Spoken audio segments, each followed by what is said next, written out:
En otras noticias, como lo habíamos anunciado, terminaron todos los trabajos de embellecimiento que se estaban realizando en las playas de Arashi. Allí sus visitantes podrán encontrar diferentes aspectos muy positivos para enriquecer su experiencia en esta playa de Aruba. Recientemente se llevó a cabo la entrega oficial del proyecto en la playa de Arashi.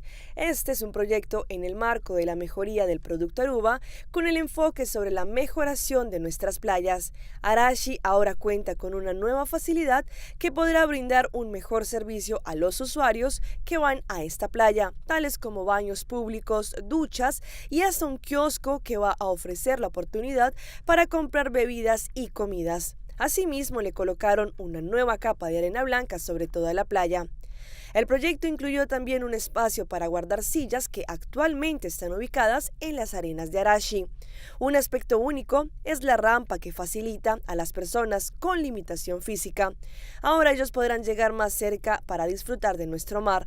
La rampa llega desde el inicio de esta playa de Arashi hasta las palapas que están completamente allí en el área de Arashi.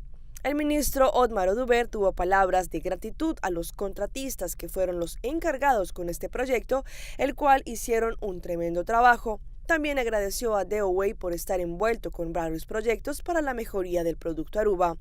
Ahora, Aruba goza de un Arashi con una imagen más organizada, según lo que indicó el mandatario.